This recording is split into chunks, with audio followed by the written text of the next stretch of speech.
hear? Certainly do. Very good.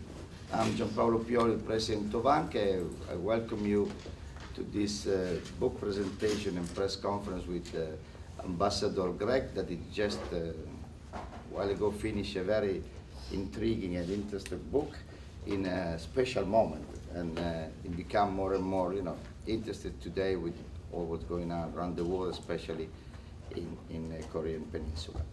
Edie Lederer, the UN Chief Correspondent for AP, will introduce Ambassador Gregg, and he's going to make a presentation of his own work, and we open the floor for questions after that. Thank you for coming. Thank you very much. Edie. Thank you. It's my great pleasure to introduce Ambassador Donald Gregg. He's had quite an amazing career, and it's still going on. He started his career working for the CIA, including in Japan and South Korea. He became a National Security Council advisor in 1979 and served as the National Security Advisor to then U.S. Vice President George Herbert Walker Bush. I call him the good Bush. From 1982 to 1989. In 1989, he returned to South Korea, but this time as the U.S. ambassador. And he served there until 1993, when he retired from government service, but that certainly didn't mean retirement. He became president and chairman of the Korea Society and has been chairman emeritus since 2009, but that only enabled him to take up his current position as chairman of the Pacific Century Institute in Los Angeles. He is here today to talk about his new book entitled Potsherds. There it is. And it's my pleasure to give the floor to Ambassador Gregg. Thank you very much. Before Ambassador Gregg, I forgot an important thing, that this book presentation wouldn't be possible without the contribution of Rhonda, that she organized everything in perfect time, and so we are pleased and thank you, Rhonda, for this. And now the floor is yours. Good. And at the end, we're going to give the copy for colleagues that they want to review the book. We're going to have an ambassador will sign it for you. Well, I'm delighted to be here, and I'm delighted to attract as varied a group as we apparently have. I guess the first thing I would say is, sometimes in giving a talk like this, I would say, well, the three most difficult people I encountered in my lifetime so far, I sort of named three of them. Curtis LeMay, for one,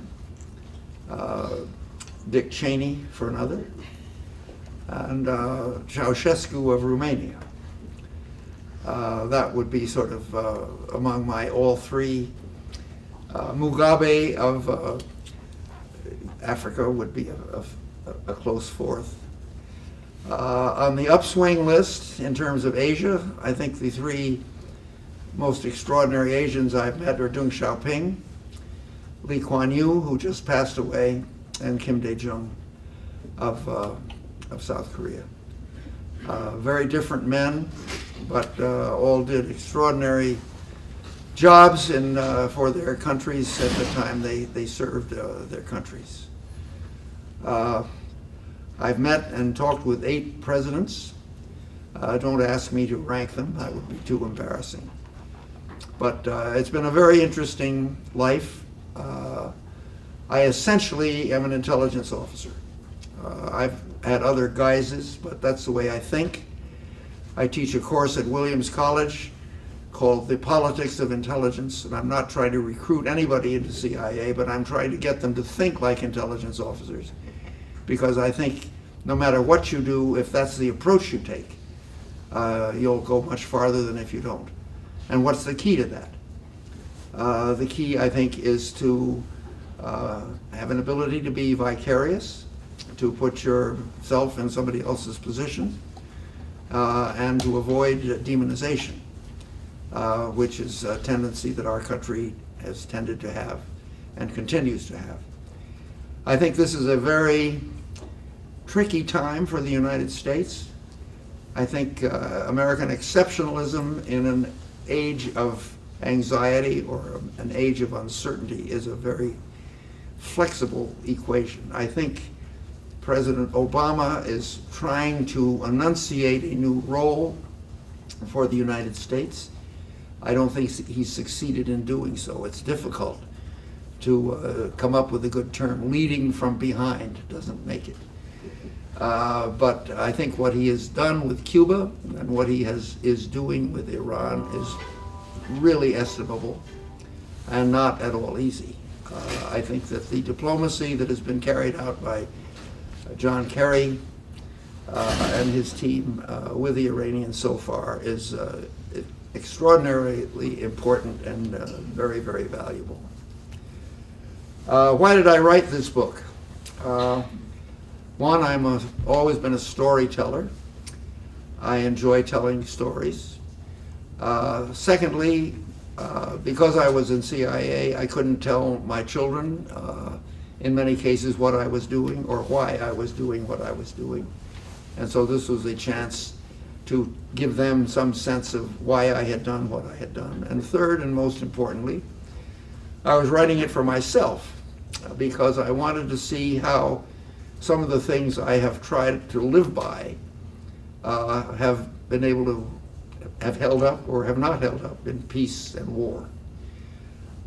My father died when I was 16 after a long illness and sort of shattered the naive approach to religion and deism that I had as a boy.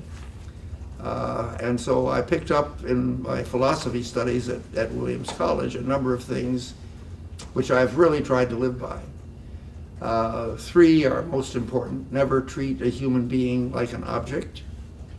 That applies. I'm absolutely against torture. And I have worked against that wherever I have encountered it, particularly in Vietnam and South Korea.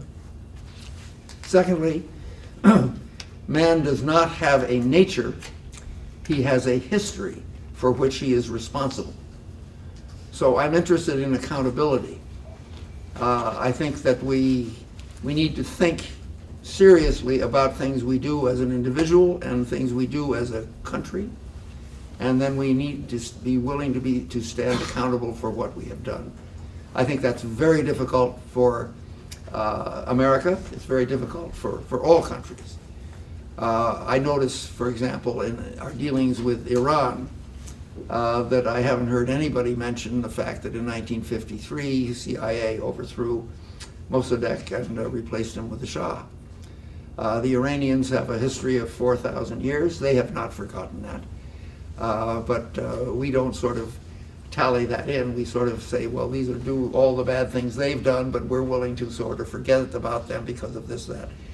And I think we need to be aware of how the Iranians think of us and what their memories are studded with. The fact that we supported Saddam Hussein in an internecine 8-year war against Iran is something they also haven't forgotten. But it is a civilization. I think we're absolutely right to deal with them. It's not going to be easy, but I think that Obama is headed into the best period of his presidency. He is through having to run for election.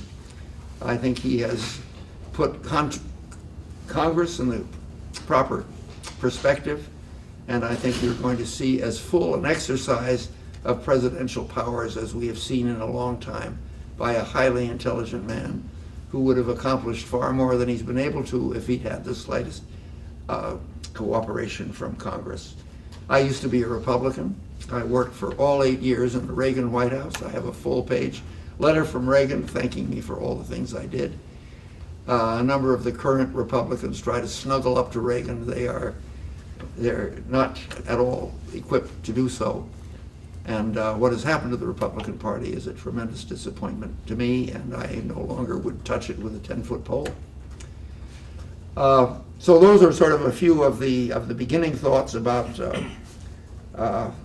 about the book and why I wrote it. I spent 10 years in Japan. First went there in 1952. Was last there in 1969. I had to have this book cleared by CIA, which was a difficult process. And it took me about 4 years to get the book cleared. And it was very interesting what the agency was really sensitive about. And it was interesting because it took such a long time that people doing the censoring would change. And so I found at the very end, just about a year ago, I sent the book in for final clearing. And something that had been cleared before by 3 different people, there was a new person in the job, and it was rejected. And what was rejected was one of the first things I did when I was ambassador to South Korea was to recommend that we remove our tactical nuclear weapons from South Korea. And that cleared the way for a very constructive period of engagement between North and South Korea. We had, when I arrived there in 1989, among other things, we had Honest John rockets, surface to surface, 15-mile range with a nuclear warhead. And I asked the 4-star general, why do we have these? Well, we've always had them. Well, would you use them? Absolutely not. Well, what are the North Koreans going to say when we say don't build any nuclear weapons? What are they going to say to us when they know we have them in the South? Well, it was just sort of a clearing of the throat.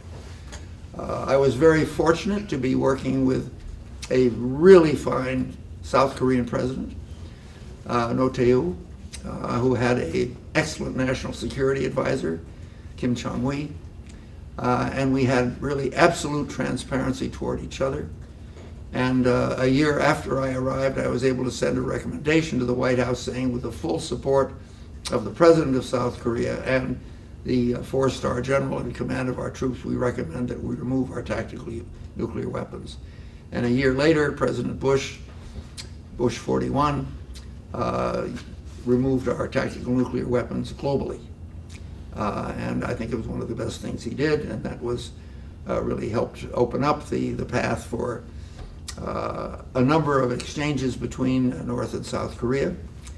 We also were able to cancel for 1 year the major training exercise called Team Spirit, which was a reenactment of the United States intervention in the Korean War in June of 1950, which drove the North Koreans wild because they thought that we were going to actually do the same thing again. We got them to cancel. That training exercise was canceled for 1 year. There were 6 prime ministerial meetings between North and South Korea in that year. 2 agreements were signed, which remain among the high water marks of North and South Korea relations. And I was about to leave Korea feeling very good about what we'd accomplished when Dick Cheney, who was Secretary of Defense, with the support of some of the right-wingers in the South Korean military, reinstated Team Spirit for 1993. That caused North Korea to pull out of the NPT and undid almost all the good that we had done. So that's one of the instances where the United States has not followed through on agreements it has made. There have been times where the North Koreans have not followed through. It's a very checkered pattern of relations, but we need to keep working on it. My last trip to North Korea was a year ago, last February, and I went as chairman of the Pacific Century Institute. And our main mission was to be briefed by the North Koreans on what their economic planning is, how they hope to make their economy grow, and how they hope to become more attractive to foreign investors. And they told us what their plans were, and they were very clear in saying that they needed help in making themselves more attractive to foreign investors. And so we, since then, have been trying to start working in that direction. We have sponsored a meeting in Hong Kong with some North Korean lawyers to give them some sense of the international law standards to which they will have to adhere as they come out of their isolation. And last May and June, Fred Carrier, who was here, was part of a marvelous experience in Dalian, China, with 20 young North Korean scientists whose English we were working on, and we were trying to acquaint them with the scientific standards that they would have to deal with once they become more tied into the outside world. The second thing we worked on was Pete McCloskey, who was known as the Beowulf of the 5th Marines in the Korean War. There's been a movie made about him called Leading from the Front, and he was said to have led more bayonet charges than anybody since the Civil War. And he won the Navy Cross, the Silver Star, 2 Purple Hearts. And he had a terrible case of PTSD because he remembered what he had done in hand-to-hand combat and was haunted by it. And said to me, he and I have known each other for 15 years ago. We met in a war crimes issue 15 years ago. And he said, I would love it if we could go to North Korea and I could meet a North Korean who fought in the war. I would like to express my admiration for the bravery of the North Koreans, the way they fought, and to express my hope that we'll never have to do that again. And so I sounded the North Koreans out, and they said, bring him along. And so at one of their museums, there is a docent, was a retired lieutenant general in the North Korean Army, Lieutenant General G. And he and McCloskey met twice, and McCloskey said, I fought against you in the war. I want to compliment you for the bravery with which you exhibited. I want to express the hope that we'll never do that kind of thing again. That really didn't take with the general. He couldn't believe that this big hulking American was saying this kind of thing, so we arranged for a second meeting. And McCloskey said, well, General, you know, how old were you when you were fighting me? And the general said, 17. And he said, well, how many times were you wounded? And General said, 3 times. And McCloskey said, well, I was 21 and I was only wounded twice. He said, what was your weapon? And the North Korean said it was a heavy machine gun, and I think we killed 400 of you. And McCloskey said, well, my weapon was the bayonet, and I don't want to go into how many people I killed. But what I want to say is it must never happen again. And at that point, they sort of fell into each other's arms, embraced each other, saluted each other, and said, this has to come to an end. And the great thing is that McCloskey has written me and said, my nightmares after 60 years have diminished. I was struck in the New York Times a couple of days ago to see a report of a 98-year-old Japanese Zero pilot who had shot down 19 American aircraft, including 5 of the torpedo bombers at the Battle of Midway, all of whom were shot down by the Japanese as they sought to attack the aircraft carriers involved in that battle. And he said he still was able to see the terrified faces of the pilots as he shot them, and was equally haunted by this. And he is now 98, and what he did to try to overcome this feeling was to start a school for war orphans after the war. So what we do to each other and what we do to ourselves in war really doesn't matter whether we're winners or losers. It's the involvement of war which has galvanized me to work as hard as I can to keep things going with North Korea. I spent 4 years fighting a misbegotten war in Vietnam, which we never should have fought. I was in the field in Vietnam for 22 months and saw things that I wish I had never seen, and saw things that we never should have been involved in. And so I am very much in favor of dialogue, and I am very interested in keeping channels of communication open to North Korea. Before we get too serious, I want to talk about the sense of humor that Pete McCloskey has. He's absolutely fearless. And he asked me a couple of years ago if I could arrange to have him go and see Bush 41. I knew that they had known each other in Congress and that they liked each other. And so I'm still in touch with Bush 41, so the meeting was held. And McCloskey wrote me and said we had a wonderful hour, my wife and I with George and Barbara Bush, and he said, I'm not quite sure what possessed me, but as I got up to leave, I had a sort of a magnetized button that you put on a refrigerator door, pinning up your, I don't know, shopping list or whatever. And I said, Mr. President, I think you would get a kick out of this button. And Bush looked at it and threw his head back and howled with laughter. And what the button said was, Jesus loves you. Everybody else thinks you're an asshole. So my wife and I were in Washington last year for dinner for the Secretary of State and Jim Baker. And I know Baker quite well. I hadn't seen him for about 5 years. And so I went up to him and I said, Jim, I've got to tell you the story about McCloskey and President Bush. And Baker sort of lowered his glasses as he does and looked at me and he said, Bush sent me that goddamn button. So I told McCloskey that and he said, that's the greatest twofer I've ever had. Things. I think that would be a disaster, and I hope that nobody pays the slightest attention to that.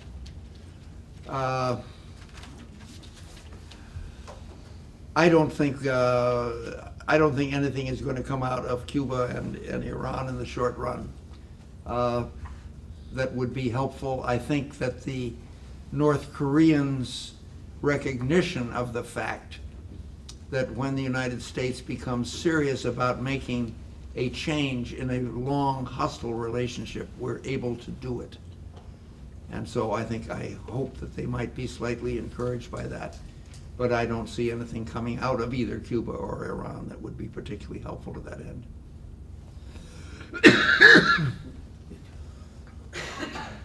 Thank you. Again, Young-In Shin for the Korea Times. Could you give us your assessment on the current status of the six-party talks and its outlook? And do you think it still is the best forum to deal with the Korea question?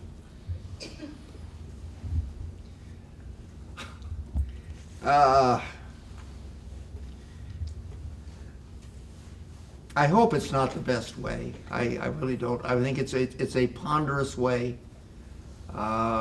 What the North Koreans really want is to talk to us, but we at this point don't want to talk to them, and I think that's a big mistake on their part. I think the six-party. On which part? I'm sorry, the U.S. The U.S. On the US. Oh, yeah. Sorry. Yeah. Sorry.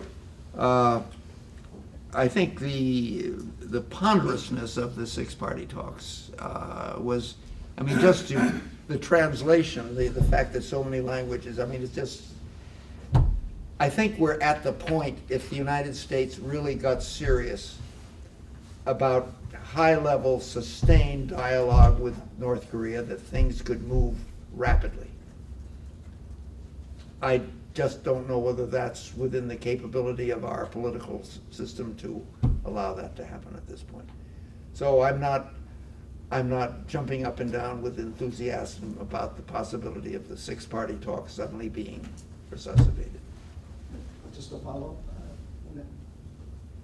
The UN, United Nations, it's since it sent the troops, the United Nations Command to South Korea back in 1950 to fight the Korean War against the North and the Chinese bombardment. Ever since then, it's been seized on this issue until now. Do you believe there's any role that UN can play or should play on the couldn't wish.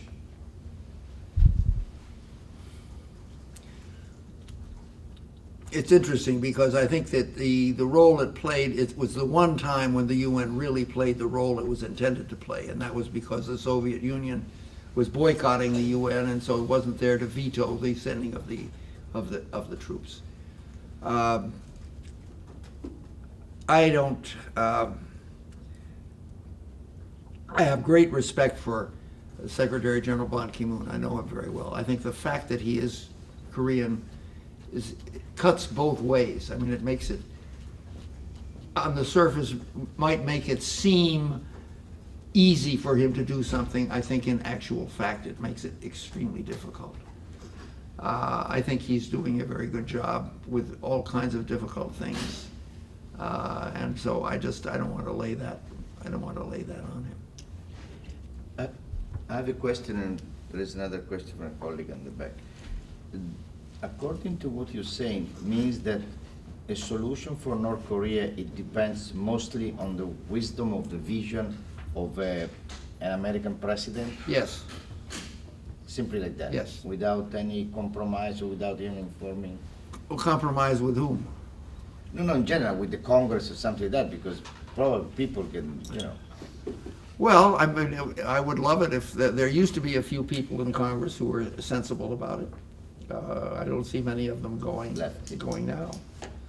I mean, I think one of the greatest successes the Obama administration had was keeping secret the fact that they were going to reach out to Cuba. That was an astonishing success. It wasn't secret, it wasn't public. Well, anyway. But I think that's if Park Geun-hye began to talk seriously about trust politique, I think that would be a very positive step that would make it easier for us to do something.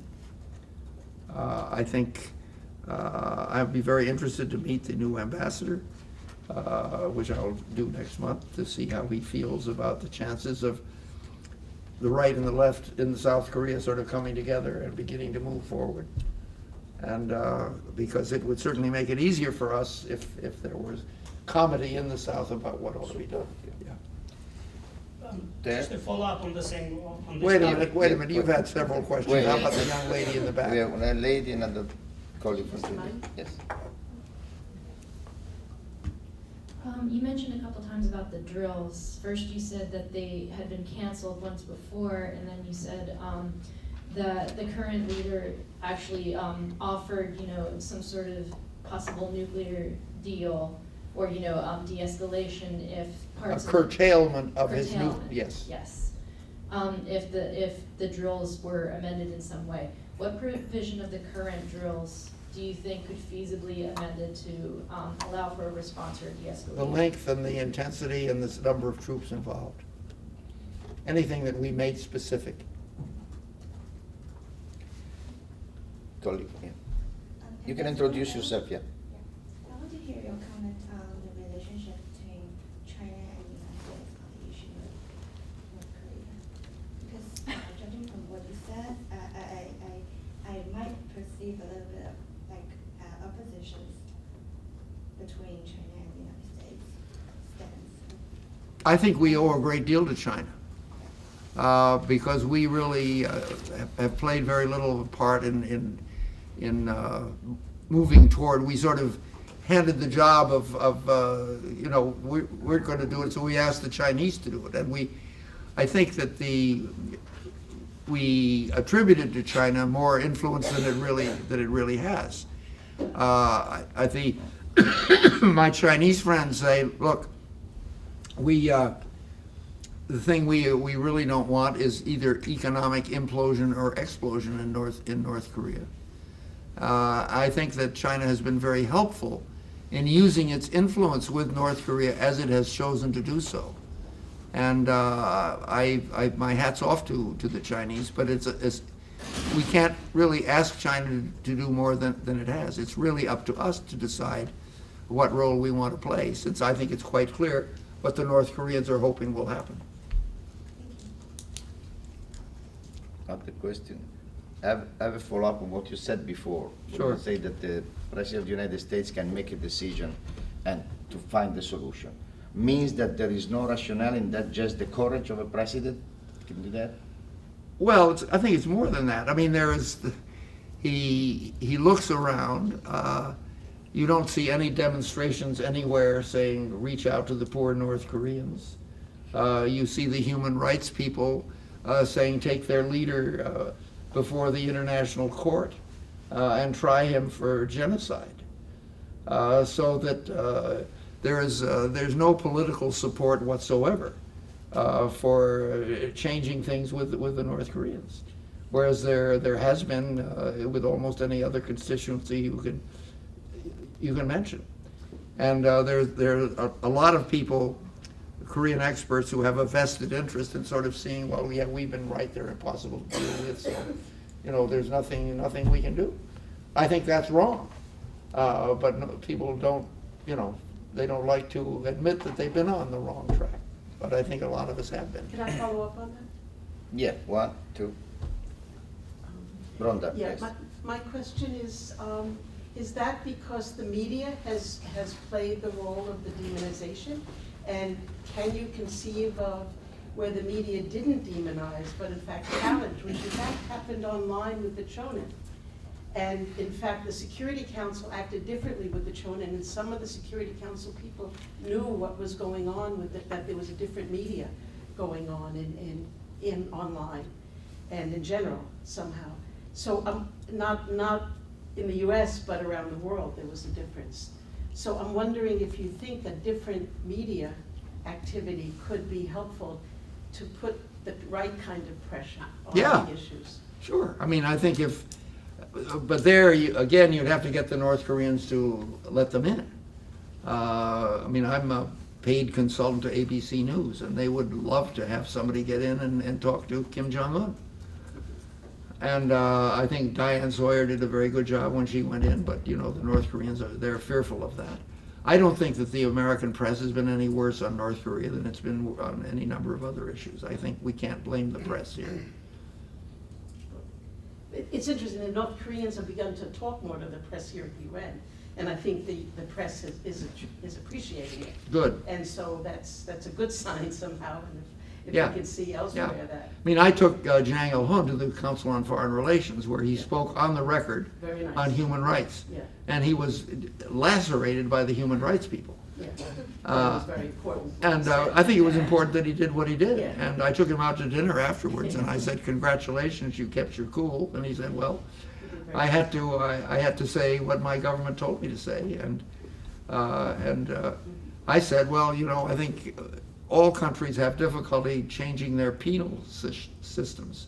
He said, "We're having a lot of problems with our prison systems and what goes on there." And he said, "Yes, I certainly agree with that." Again, sorry to disturb you with another question. Russia is missing from all this discussion today. And World War II happened as a result of after the Depression and after the sanctions on Germany and many countries. Now Russia is under sanctions. And there is many countries are promiscuously under sanctions. How do you view sanctions' role in this time as precursor for another war? I'm amazed that sanctions have had the impact on Iran that they have. I'm not high on sanctions it's usually sort of the default thing you fall into. I think sanctions, I'm amazed that they seem to have had as much impact in Iran as they have had.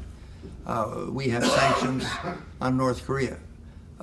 It doesn't seem to have made very much difference to them. So sanctions to me is not a weapon that I urge us to turn to more and more frequently. Do you expect it to work with Russians? No. You know, I'm not equipped to answer that. I think Putin's popularity in Russia is amazing. How long he's going to be able to sustain himself if he becomes seen as the cause of economic collapse, but I'm not a Russian expert, and I don't want to sound stupid in giving you really just a superficial answer. Can I ask a question regarding CIA? In 1983 or 1985, I don't remember, the CIA was attacked in Beirut when the embassy was Yes, I knew. burned down. Now, have you established whether it was Iran or the Soviet Union at the time who carried out that attack? I don't know the answer to that. I assume, I didn't know we'd ever blamed the Soviet Union for that. We have time for another question, maybe someone else. Can I just do the follow-up on that question that you had it? If we see, if Mrs. Clinton comes to the White House, do you have any hopes that would change the policy toward the North Korea? I think it would depend upon whom she brought with her as her Korean expert.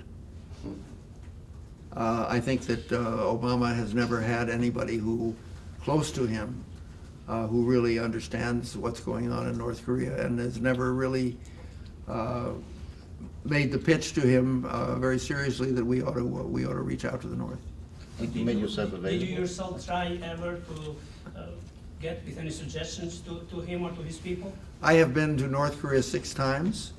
I have hand-carried an offer to start talks between North Korea and the United States to the White House. I was in and out of the White House in 20 minutes. The answer was, we won't do that. That would be rewarding bad behavior. That was the George W. Bush administration. I have written in detail every trip I have taken to North Korea, who we saw, what we said. I have had zero feedback from any president in the six trips that I have taken. Thank you. What's? Yeah. Yes. Please. I have a strange. Is this working? Yeah, just keep the pen. I have a strange question. It seems to me that the hardliners seem to be able to hold on to the policy making with respect to North Korea for 70 years. Maybe in Clinton administration was better. But what does that tell us about how the government works? I think the root cause, there's a chapter in my book called The Dangers of Demonization. And when we're dealing with people we neither like nor understand, we fill our gaps of ignorance with prejudice. And it leads us to fight wars. Ho Chi Minh, for example. Saddam Hussein. Hard to demonize as bad a man as he was, but we said he was in bed with Al-Qaeda and had nuclear weapons, neither of which were true. And so I think that those who take that kind of line, it's in their interest to keep taking that line. And it's very difficult to make the case. I mean, I'm regarded as a skunk at the garden party in South Korea because I have doubts about who sank the Chonan, and they know that. I don't keep bringing it up because but sooner or later the truth is going to come out on that. But it's very difficult to buck the tide, and that's the way the tide has been flowing for a long time. Ambassador Gregg, thank you very much for your really fascinating discussion and interaction with us and for your book. I'm sure that the colleagues here are eager to get their book signed and ready to review it, in a way you deserve. Can we get the copies? Yes, thank you very much for coming, and I hope to see you soon in a different position as a new expert for North Korea and maybe in a new presidency. Thank you. Okay, thank you very much. Advisor for that to the new president. We would say our 2 words on that.